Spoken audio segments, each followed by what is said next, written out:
दोस्तों, स्वागत है आपका। आज के जीटेट क्लास में हम लोग देखने वाले हैं बाल विकास एवं शिक्षण विधि से यूपी टेट 2018 में पूछे गए प्रश्नों को। आप देख सकते हैं यहाँ पर उत्तर प्रदेश शिक्षक पात्रता परीक्षा 2018 प्रथम प्रश्न पत्र कक्षा 1 से 5 के लिए है। बाल विकास एवं शिक्षण विधि से पूछे गए प्रश्न इसमें दिए हुए हैं। तो चलिए स्टार्ट करते हैं। संज्ञानात्मक क्षेत्र का सही क्रम क्या है? संज्ञानात्मक क्षेत्र का सही क्रम, देखिए आंसर है ज्ञान, अवबोध, अनुप्रयोग, विश्लेषण, संश्लेषण और मूल्यांकन। आइए इसको डिटेल में समझते हैं।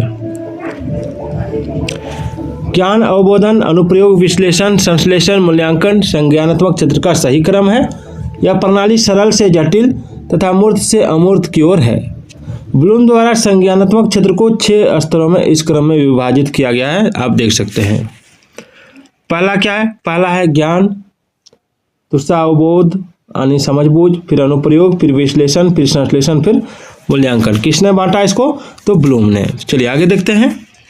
निम्न में से कौन सा अच्छे शिक्षण की विशेषता नहीं है? तो देखिए इसका आंसर होगा स्वेच्छाचारी। स्वेच्छाचारी अच्छे शिक्षण की विशेषता नहीं है, जबकि जनतांत्रिक, सहानुभूतिपूर्ण एवं वांछनीय सूचनाएं देने वाला व्यवहार अच्छे शिक्षण की विशेषताएं हैं। आगे है अभिप्रेरणा का प्रत्याशा सिद्धांत किसके द्वारा दिया गया है? तो इसका आंसर होगा विक्टर ब्रूम।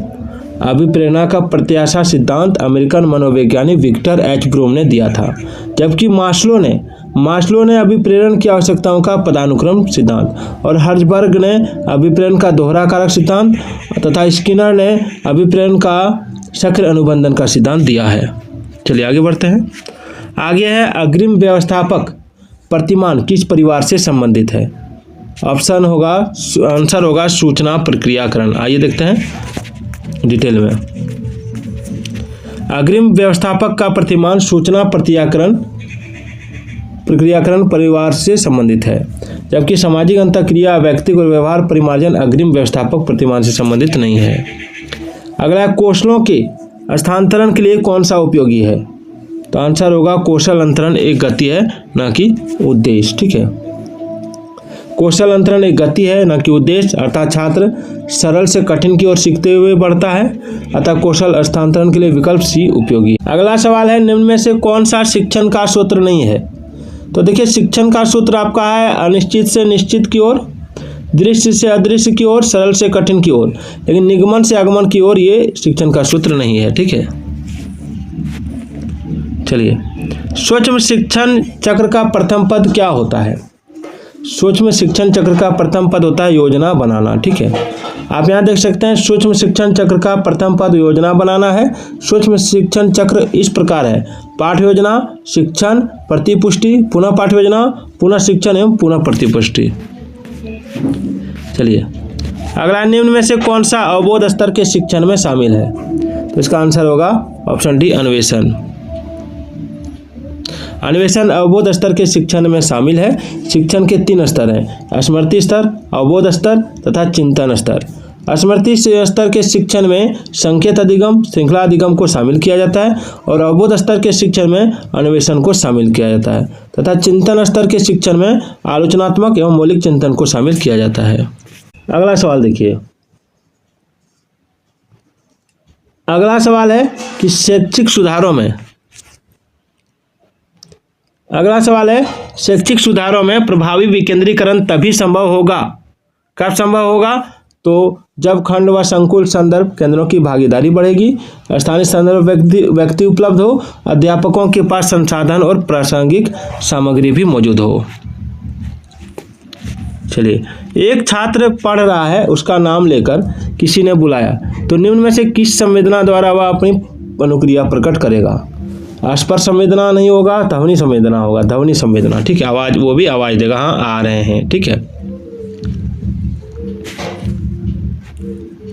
चलिए पियाजे के सिद्धांत के अनुसार प्राक संक्रियात्मक अवस्था की अवधि क्या है? तो इसका आंसर होगा 2 से 7 साल। पियाजे के सिद्धांत के अनुसार प्राक संक्रियात्मक अवस्था की अवधि 2 से 7 साल है और संज्ञानात्मक अवस्था को 4 भागों में बांटा गया है। संवेगात्मक गामक अवस्था जो जन्म से 2 वर्ष है, पूर्व संक्रियात्मक अवस्था 2 से 7 वर्ष है।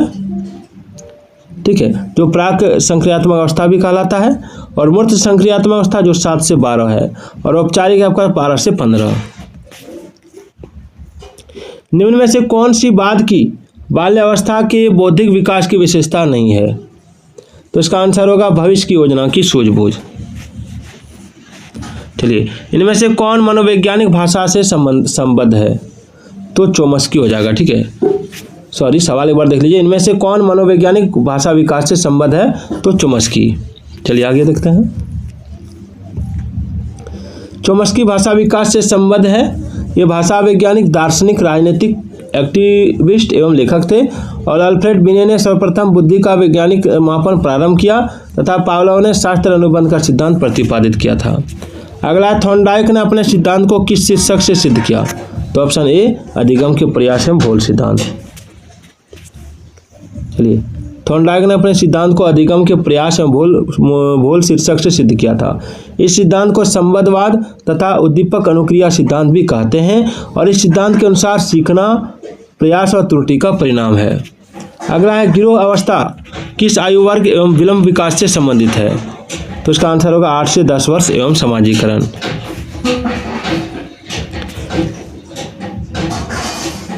इस आयु में बालक या बालिका की सामूहिक प्रवृत्ति प्रबल होती है। वह अधिक से अधिक समय दूसरे बालक बालिकाओं के साथ समय व्यतीत करना चाहता है। उसकी रुचि सामूहिक क्रियाकलापों तथा खेलों में अधिक होती है। चलिए, पियाजे के अनुसार संज्ञानात्मक विकास की तृतीय अवस्था निम्न में से कौन सी है? तो पियाजे के अनुसार संज्ञानात्मक विकास की तृतीय अवस्था है मूर्त संक्रियात्मक अवस्था। ठीक है, पहला है संवेगात्मक गामक अवस्था, पूर्व संक्रियात्मक अवस्था, मूर्त संक्रियात्मक अवस्था और औपचारिक संक्रियात्मक अवस्था। ये 4 अवस्था है। निम्न में से अधिगम में योगदान देने वाले मनोवैज्ञानिक कारकों में कौन सा शामिल नहीं है? तो आंसर होगा विषय वस्तु का स्वरूप। ठीक है, विषय वस्तु का स्वरूप अधिगम में योगदान देने वाला मनोवैज्ञानिक कारक नहीं है, जबकि पूर्व अधिगम शारीरिक स्वास्थ्य एवं परिपक्वता, मानसिक स्वास्थ्य और अधिगम की इच्छा, अभिप्रेरण, थकान, वातावरण एवं सीखने की विधि अधिगम को प्रभावित करने वाले कारक हैं। चलिए, निम्न में से सामाजिक मूल्य कौन सा है? तो सामाजिक मूल्य है सहायतापरक व्यवहार। सहायतापरक व्यवहार दान, सेवा, निवास, समूह आदि सामाजिक मूल्य की श्रेणी के अंतराल आते हैं, जबकि परंपरा, लोक कला, रीति रिवाज, धार्मिक क्रियाएं, गायन, नृत्य, सांस्कृतिक मूल्य, ये आपका सांस्कृतिक मूल्य है। ठीक है, अगला है पश्च अन्वेषण तथा साधन साक्ष्य विश्लेषण निम्न में से किसके उदाहरण है? तो इसका आंसर होगा स्वतः शोध का। स्वतः शोध का। अगला सवाल है, निम्न में से, ठीक है, निम्न में से कौन सा थॉर्नडाइक के अधिगम के प्राथमिक नियमों में शामिल नहीं है? तो इसका राइट आंसर होगा साहचर्यात्मक स्थानांतरण का नियम। ठीक है, थॉर्नडाइक के अधिगम के प्राथमिक नियमों में साहचर्यात्मक स्थानांतरण का नियम शामिल नहीं है। थॉर्नडाइक ने अधिगम के 3 मुख्य नियम तथा 5 गौण नियम प्रतिपादित किए हैं, जो इस प्रकार है। प्राथमिक मुख्य नियम अभ्यास का नियम है, प्रभाव का नियम है और तत्परता का नियम। और द्वितीय जो गौण नियम है वो सादृश्यता का नियम है, मनोवृत्ति का नियम है, बहु अनुक्रिया का नियम है, साहचर्यात्मक रूपांतरण का नियम एवं आंशिक क्रिया का नियम है। आगे है अनुकूलित अनुक्रिया सिद्धांत किसके अनुकूलन पर बल देता है?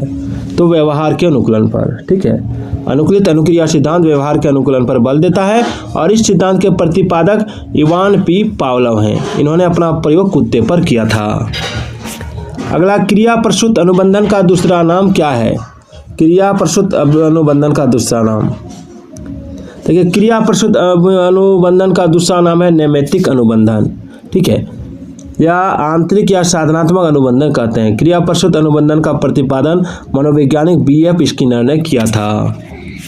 आगे, निम्न में से कौन सी अधिगम की एक विशेषता नहीं है? तो अधिगम का अवलोकन प्रत्यक्ष रूप से किया जा सकता है, इसकी विशेषता नहीं है।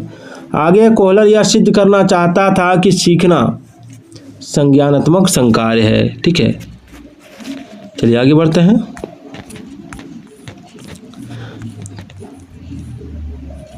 चलिए, किसी भी नई भाषा को सीखने के लिए कहाँ से प्रारंभ किया जाना चाहिए? तो ऑप्शन सी, अक्षरों व शब्दों के मध्य साहचर्य से। आगे, अक्षरों व शब्दों के मध्य साहचर्य से किसी भी नई भाषा को सीखना प्रारंभ किया जाना चाहिए, क्योंकि भाषा सीखने की प्रक्रिया क्रमिक रूप से होती है। समावेशी शिक्षा में किस प्रकार का छात्र शामिल होना होता है या होते हैं? तो हो जाएगा सामान्य और विशिष्ट छात्र। समावेशी शिक्षा में सामान्य और विशिष्ट छात्र शामिल होते हैं। समावेशी शिक्षा में साधारण, योग्य, लिंग, प्रजाति, दिव्यांगता, चिंता स्तर, सामाजिक एवं आर्थिक स्तर और विभिन्न धर्म के छात्र छात्राओं को एक साथ शिक्षा दी जाती है। समावेशी शिक्षा विशिष्ट अधिगम के नए आयाम खोलती है। चलिए, अधोलिखित में गणित संबंधी अधिगम अक्षमता को कौन सा पद परिभाषित करता है? तो इसका आंसर होगा गणना दोष। चलिए, समावेशीकरण की सफलता के लिए आवश्यक क्या है? तो संवेदनशीलता आवश्यक है। समावेशीकरण की सफलता के लिए संवेदनशीलता, अभिभावकों की भागीदारी, एकता तथा क्षमता निर्माण आदि आवश्यक है। निम्न में से कौन सा संवेग का तत्व नहीं है? तो संवेग का तत्व नहीं है संवेदी। ठीक है, संवेदी जो है संवेग का तत्व नहीं है, जबकि दैहिक, संज्ञानात्मक तथा व्यवहारात्मक संवेग के तत्व हैं। तो वीडियो कैसी लगी एक बार कमेंट जरूर कीजिएगा।